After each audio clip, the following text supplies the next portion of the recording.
today we've got a very, very special guest with us. We've got Brooke Williams. Brooke's the principal physiotherapist at Back in Motion on Australia and Collins.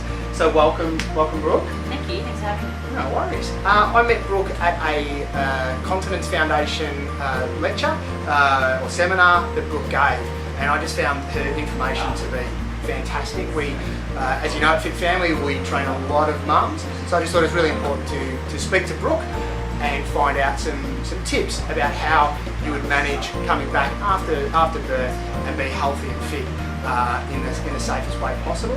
And Brooke has got not only a physiotherapist, but has done a postgraduate certificate in continence and pelvic floor. So we're in great hands. So Brooke, thank you again. And can I just start with asking what would be your best advice for a mum coming back after exercise? I know it's a big question, so you break it down how you want. Certainly. Well, I guess the biggest things to be mindful of is not sort of going back to the level of exercise that you were doing before you got pregnant. You want to start slow and work up towards those levels. The biggest thing is to perhaps avoid too much high impact exercise to start with. So that's running, jumping, all those sorts of things. Netball is a good favourite of mums in particular, so be particularly careful with that.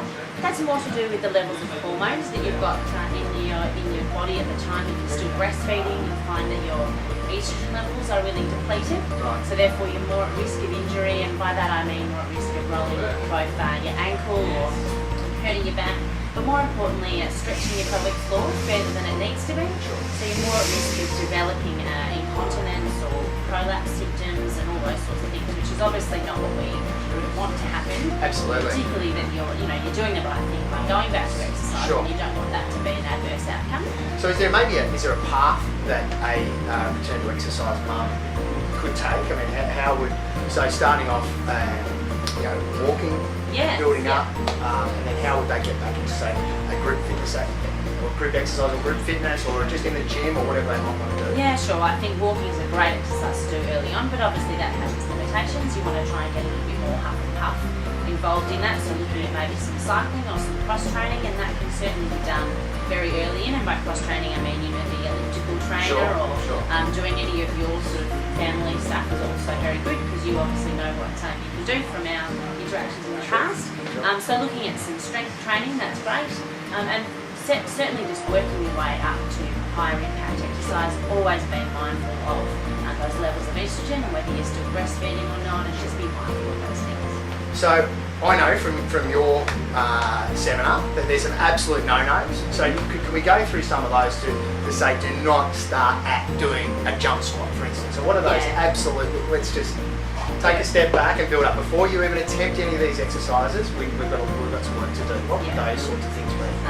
Firstly, the big no-no is star jumps. I know they seem like a lot easy exercise, but it's just too much impact on both pelvic floor and your body. So it's just that vertical landing. Jumping down, absolutely. And sort of running, certainly in the early stages, alright. Other things to be really careful of are certainly no sit-ups.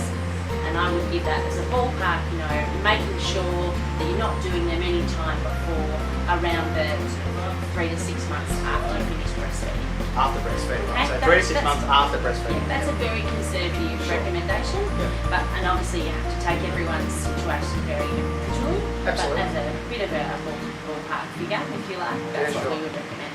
Okay, and what are some of the, so if a mum is out there and she thinks that there might be some damage there, just things aren't quite right, what are the things she should be looking out for, and where then should she go to get some help? Yeah, certainly. So things like leaking when you cough or you sneeze, if you have to run for something, obviously a little leak then is not considered normal. It's really common, but it's certainly not normal, and it's very fixable. Often you might find that you really need to rush to the toilet when you get the urge. That's also something that can be fixed. So if you're experiencing any of those symptoms, or if they're getting worse the more exercise you do, perhaps you're doing things a little bit too much too soon, so there's plenty of people that you can go and see. Certainly your GP can point you in the right direction. There's plenty of continence physios around the place, so you can look on the APA website, so that's the Australian Physio Association website. And I think there's a key point in there, and that's a continence physio. There's some physios that are fantastic at different areas of the body, and I think it's certainly one that you want someone with that speciality. Yeah, absolutely. And also continence nurses. can also be of help, and there's plenty of information that you can get off the Continence Foundation of Australia website, and they can certainly point you in the right direction as well. So that would be my biggest take-home message, is that incontinence is really common, particularly after having a baby, but it's not normal, and it's certainly nothing that you should be suffering in silence over. Sure. Well, thank you so much, and don't forget, if you need some expert advice in person, come and see Brooke. You'll be in great hands. So thank you once again, Brooke. That's been absolutely fantastic, and thanks for tuning in. Thank you very much.